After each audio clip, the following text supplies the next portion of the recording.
I'm going to call this meeting of the Little Calumet River Basin Development Commission to order Monday, December 11th, 2023. Please set your phones on stun and let's stand for the Pledge of Allegiance.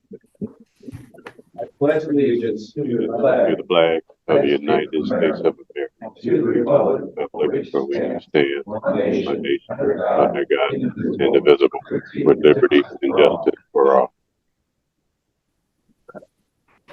Mrs. Lambert, nice to see you. Will you please call roll? Thomas Linsky. Present. Tom Gozdecki. Present. Anthony Broderick. Absent. Derek Nimitz. Yes. Dave Castellano. Here. Ron Ware. Here. Robert Ochi. Here. Levon Whitaker. Present. William Baker. Present, we have a quorum. Next up is the approval of minutes for November 15th, 2023. I'm sure you all have those to memory, and any modifications, motions, what say you? Mr. Chairman. That we go ahead and approve the minutes as submitted. There's a motion for approval. Is there a second? Second. And a second. Mr. Wickland, are we still doing roll call? Yeah. We are, yay. Mrs. Lambert, we call roll, please. Thomas Linsky. Yes. Tom Gozdecki. Yes. Derek Nimitz. Yes. Dave Castellano. Yes. Ron Ware. Yes. Robert Ochi. Yes. Levon Whitaker. Yes. William Baker. Yes. All right, they're in there forever. Next up is the chairman's report. Merry Christmas, Happy Hanukkah, Happy Kwanzaa, whatever you celebrate, Happy Holidays. It's December, it's the end of another year, can you believe it? We're here for a federal flood control project that's over $260 million that if you don't do the maintenance and you pay attention, things that are on that board from September 2008 happen in your community. It's called devastation and a traumatic scenario to which I hope we never see again. We are far better prepared today than we were prior to 2008. However, this is a project that's man-made that has to do with taking care of Mother Nature. She doesn't handle that very well. If you have 10 gallons of water for our 5-gallon bucket, we're going to have some challenges. But as I mentioned, we're far better prepared than we were in September of 2008 for those challenges. As we continue to evolve in the project, since this thing has been reset after the trauma of 2008, we're bringing in everybody in the watershed to have skin in the game, to know what happens, where it goes, why it goes, and what we're going to do to continue to maintain it. This is a economic development project that puts over $4 million a year back in our community by not having the property owners pay mandatory flood insurance because we maintain this system per the specifications of the U.S. Army Corps of Engineers. Let's hope we never get to see something like that again. For those that were around, it's not worth it. Enough of that. Next up was going to be the approval of the claims from December 2023. We need a motion to pay some bills, folks.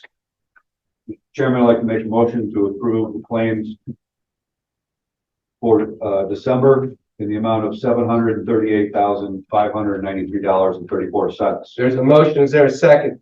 Second. And a second. Mr. Repay, the highlights. Very large number. However, most of it, more than half, is going to the city of Crown Point for reimbursement for Sarman Woods drainage to the tune of $432,709.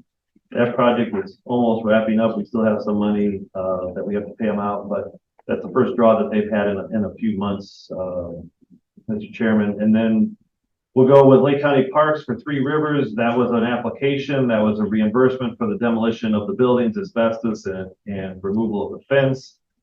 We have Lake County Parks as well as part of, they're the lead on the Lake Little Calumet Conservation Collaborative, which is the issues and the project of the improvement of the wetlands off of Pine Avenue, off of Georgia and Martin Luther King. And that is for $24,591.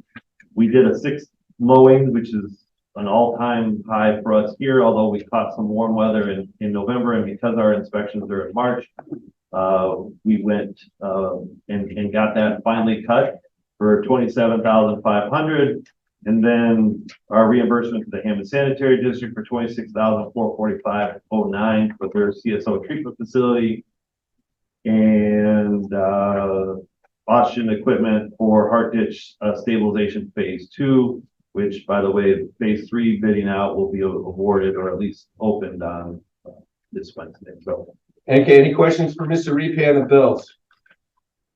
I do, with regard to Sourman. Mhm.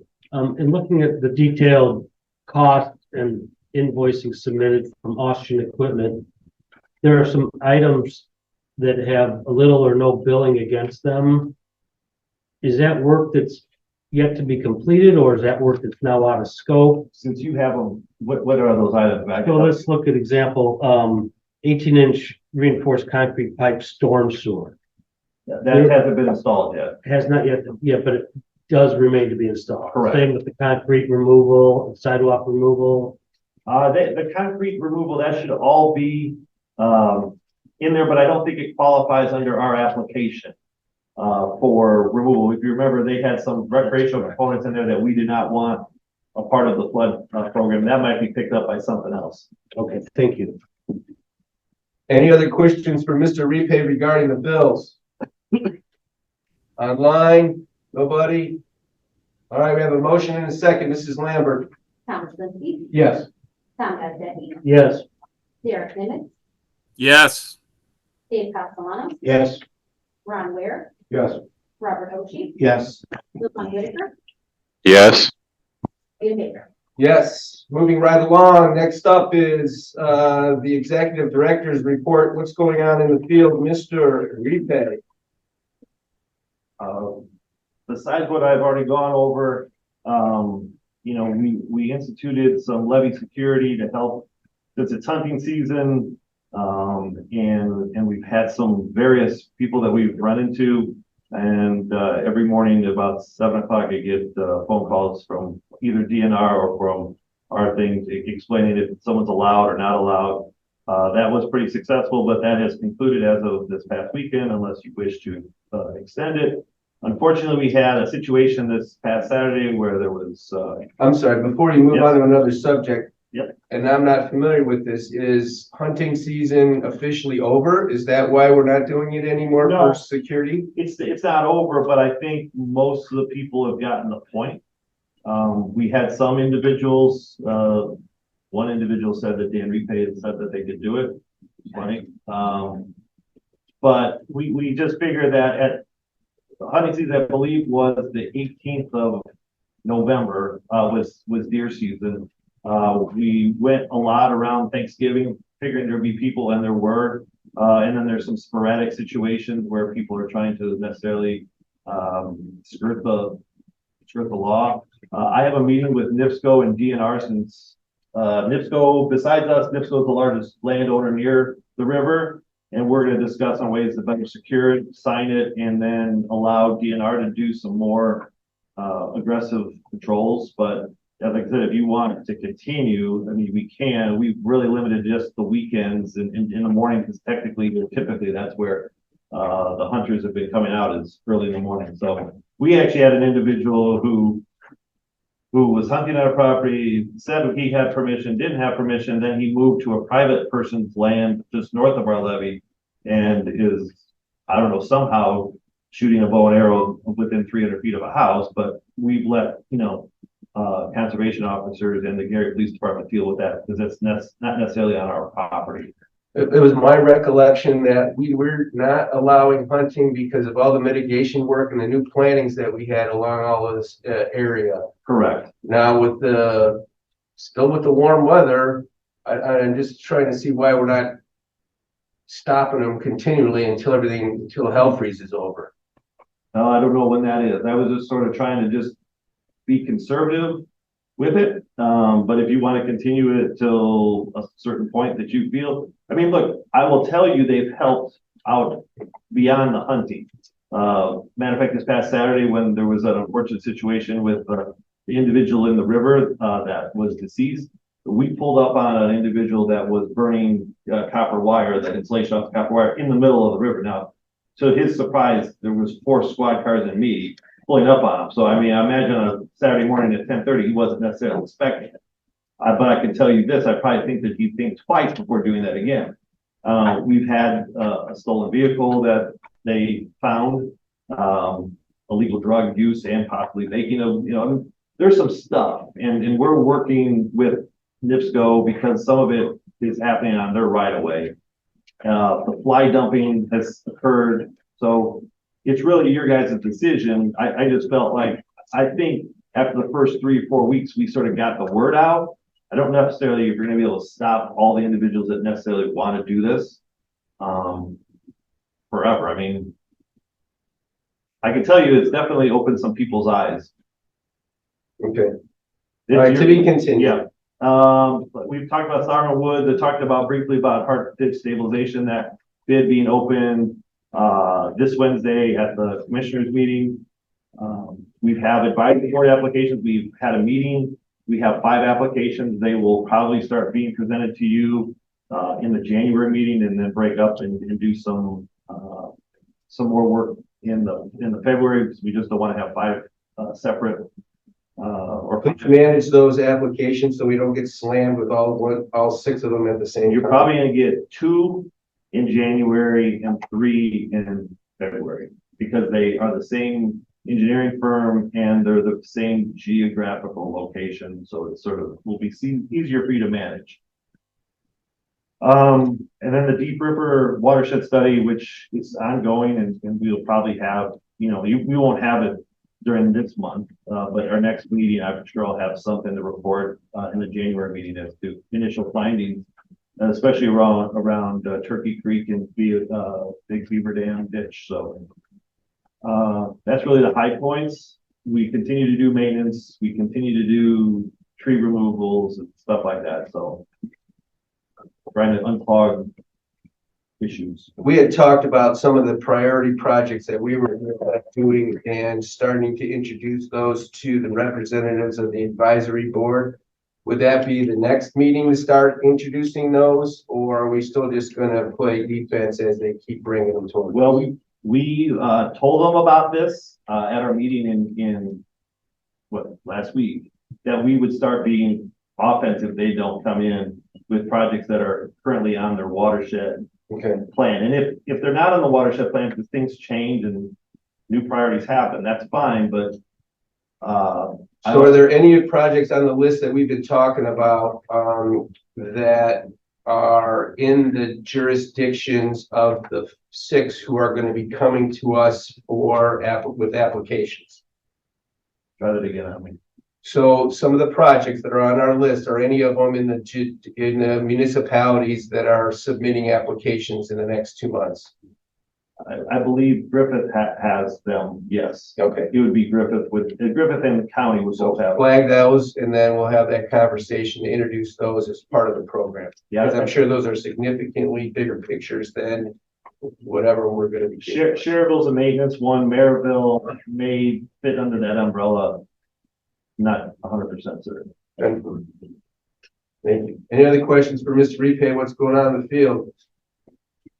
Yeah, Hobart Stinky Creek. Yeah, the goal is to wait for the new administration to come on board to see if that is still their priority and their financing capabilities. There's already some changeover in that municipal building. The engineer has left. He's coming back maybe as a contract employee. So I'm gonna wait till the little dust settles. They're probably very similar to the city of Gary as well, as to see what their priorities are with the new administration. But those are the only 2 that I'm aware of that have a drastic change in political, I don't know, majority. 6 haircuts, what's the previous record? I think it's, I think we did 4. I think we may have done 5 once. But 6 is a lot. But it just happened where it was shortly after the beginning of November where we had a big week where it was very warm. It wasn't going to wasn't going to cause any issues in sliding. And so we took it and they were able to get through it. And now I feel very comfortable knowing that it won't grow, although that is supposed to be better, but it won't grow as high for our inspection because March gets to be a little bit goofy land around here. Thank you. Any other questions for Mr. Repay? Moving right along. Next up is other issues, new business. One thing I'll just toss out there is that we're exploring new office space for the Little Cal Commission, which will be large enough to hold these monthly meetings, so we're not having to do scheduling with other municipalities. It would also provide space for the advisory bit, as well as Little Lake County drainage if so needed, if they want to come up from Crown Point. So that's out there as well. Next up is statements to the board from the floor. My favorite, please come up to the microphone and state your piece along with your name and address.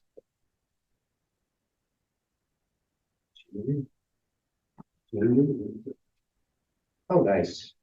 Going once, going twice. Thanks for coming out. All right, moving right along. Mr. Ware, I have something to say. I guess just, wish everyone, happy holiday, Merry Christmas, and however you celebrate the holidays with your family, and have a safe new year. Mr. Wishlinski. Merry Christmas and look forward to a very busy 2024. Thank you for everyone that came out tonight. Mr. Gazdecky. Yeah, just to wish everybody a safe and joyous holiday season. I'd also like to thank the public for their input over the last year. They brought things to our attention. We've tried to act on them the best we can, and I look forward to a successful 24 for the commission and the public. Thank you. Mr. Ochi. Nothing to add to that. Mr. Castellanos. I just want to wish everybody a Merry Christmas and Happy Hanukkah and a very nice Ramadan for all those individuals that are out there. And just to let everybody know, just give you a note, the new mayor and the old mayor from Gary will be possibly on our show for Monday on the 15th. If you get a chance, opportunity, please listen in, call in if you like. I wish everybody health and happiness and prosperity for the new year. Bless you all. Thank you. Mr. Nimitz. Nothing to add. Mr. Whitaker. Nothing further to add. Thank you. No broadnecks, right? No. All right, Mr. Wickman. How about you, Mrs. Lambert? Nothing. Come on. All right, next one is gonna be Wednesday, January 17th, 2024. Check the website, make sure that that's still solid, and be safe. Merry Christmas. Thank you for your help, everybody. Take a motion to adjourn if you don't mind. Motion to adjourn. Second, third, fourth, fifth. All those in favor say aye. Aye. Bye.